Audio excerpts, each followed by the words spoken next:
नमस्ते दोस्तों, nursing with purpose में आपका स्वागत है।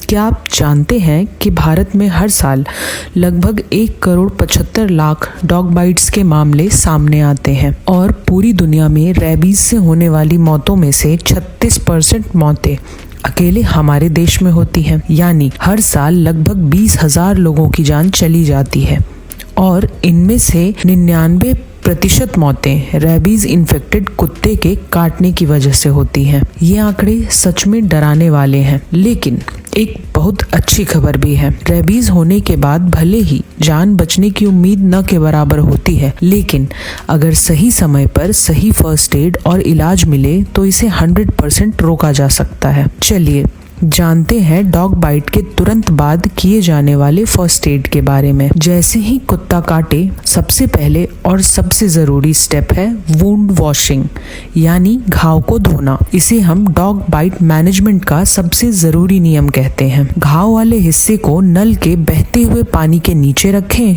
और किसी भी नॉर्मल साबुन से लगातार 15 मिनट तक धोते रहें। ऐसा करना इसलिए जरूरी है क्योंकि रेबीज वायरस के चारों ओर लिपिड यानी फैट की एक परत होती है और साबुन इस बाहरी परत को पूरी तरह से डिस्ट्रॉय यानी नष्ट कर देता है। सिर्फ इस एक 15 मिनट के स्टेप से आप रेबीज का खतरा बहुत हद तक कम कर देते हैं। धोने के बाद डॉग बाइट वुंड पर एक अच्छा एंटीसेप्टिक लोशन लगाएं, जैसे पोविडोन आयोडीन, जिसे हम बीटाडीन भी कहते हैं, या फिर कोई अल्कोहल बेस्ड सैनिटाइजर का इस्तेमाल करें। डॉग बाइट के बाद कुछ चीजें आपको बिल्कुल अवॉइड करनी चाहिए, जैसे देसी नुस्खे जैसे हल्दी, मिर्ची पाउडर, कॉफी या मिट्टी बिल्कुल न लगाएं। इनसे आपको कोई दूसरा बैक्टीरियल इन्फेक्शन हो सकता है। डॉग बाइट वुंड को कभी भी टाइट बैंडेज से न बांधें, उसे खुला रहने दें। डॉग बाइट वुंड में तुरंत टाँके यानी स्टिचेस या सूचर्स न लगवाएं। अगर घाव को तुरंत सिल दिया गया तो वायरस अंदर ही फंस सकता है। अगर स्टिचेस लगाना बहुत जरूरी है तो डॉक्टर पहले घाव के आसपास रेबीज एंटीबॉडीज का इंजेक्शन देंगे, तभी स्टिचेस लगाएंगे। फर्स्ट एड के बाद आपको सबसे नजदीकी हॉस्पिटल या क्लिनिक में जाना है। वहाँ डॉक्टर आपके घाव को 3 कैटेगरीज में बांटेंगे, जिसके बेसिस पर आपका सही इलाज तय होगा। पहली कैटेगरी, अगर कुत्ते ने सिर्फ आपको छुआ है या आपकी इंटैक्ट स्किन पर चाटा है तो उसे कैटेगरी 1 का डॉग बाइट वुंड कहते हैं।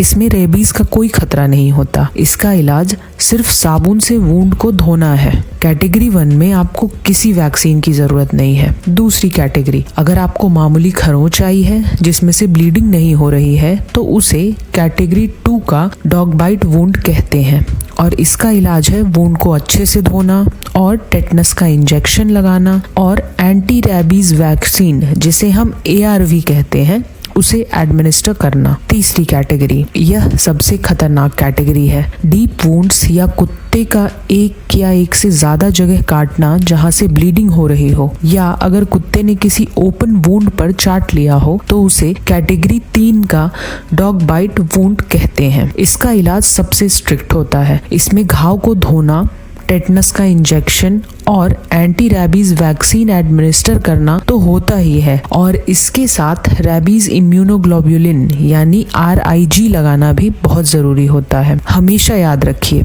अगर कैटेगरी 3 का वुंड है तो सिर्फ वैक्सीन काफी नहीं है, RIG लगाना भी इक्वली जरूरी है। अब आते हैं पोस्ट एक्सपोजर प्रोफाइलैक्सिस यानी PEP पर, जो कुत्ता काटने के बाद का असल मेडिकल इलाज है। सबसे पहले बात करते हैं RIG की। ये बनी बनाई एंटीबॉडीज होती हैं जो सीधे वुंड की लोकेशन के आसपास या वुंड के अंदर लगाई जाती हैं। वैक्सीन को शरीर में अपने आप एंटीबॉडीज बनाने में 7 से 14 दिन लगते हैं, तो उस समय को कवर करने के लिए और वायरस को तुरंत बेअसर करने के लिए RIG तुरंत लगाया जाता है। खास तौर पर कैटेगरी 3 वुंड के मामलों में RIG मैंडेटरी होती है। अब बात करते हैं ARV शेड्यूल की।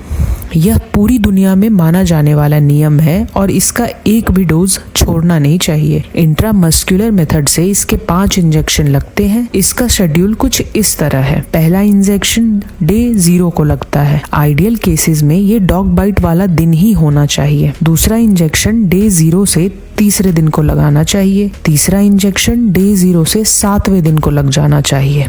चौथा इंजेक्शन डे 0 से 14वें दिन को लगना चाहिए और 5वां और आखिरी डोज डे 0 से 28वें दिन को लग जाना चाहिए। कुछ सरकारी अस्पतालों में इंट्राडर्मल तरीका इस्तेमाल होता है जिसमें डोज थोड़ी कम लगती है और शेड्यूल होता है डे 0, डे 3, डे 7 और डे 28। दोनों तरीके पूरी तरह असरदार हैं। अस्पताल से आपको एक वैक्सीनेशन कार्ड मिलेगा, बस आप उसको स्ट्रिक्टली फॉलो करें। वैक्सीन के अलावा घाव की रेगुलर ड्रेसिंग और डॉक्टर की दी हुई एंटीबायोटिक्स का कोर्स जरूर पूरा करें ताकि कोई और बैक्टीरियल इन्फेक्शन न हो। टेटनस टॉक्सॉइड यानी टीटी का इंजेक्शन भी जरूरी है अगर आपने पिछले 6 महीने में नहीं लिया है। एक और बहुत जरूरी स्टेप है कुत्ते पर नजर रखना। अगर काटने वाला कुत्ता आपका अपना पालतू है या आपके मोहल्ले का कुत्ता है जिसे आप रोज देख सकते हैं तो उसे अगले 10 दिन तक ऑब्जर्व करें। अगर 10 दिन बाद भी कुत्ता बिल्कुल हेल्दी है और जिंदा है तो इसका मतलब है कि बाइट के टाइम पे उसकी सलाइवा में रेबीज वायरस नहीं था। ऐसे केसेस में आपके डॉक्टर आगे का वैक्सीन शेड्यूल रोक सकते हैं या बदल सकते हैं, लेकिन यह फैसला हमेशा डॉक्टर पर ही छोड़े। इन शॉर्ट 15 मिनट तक साबुन से वूंड धोना,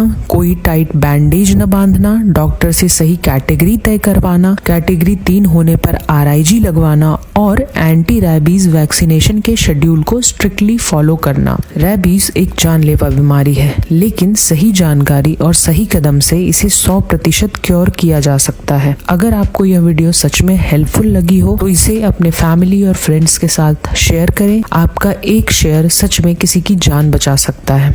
ऐसे ही अच्छे नर्सिंग एजुकेशनल कंटेंट के लिए नर्सिंग विद पर्पस को सब्सक्राइब करें और मेरे इस वीडियो को भी लाइक करें। स्टे सेफ, स्टे अवेयर और मैं मिलूंगी आपसे अगले वीडियो में।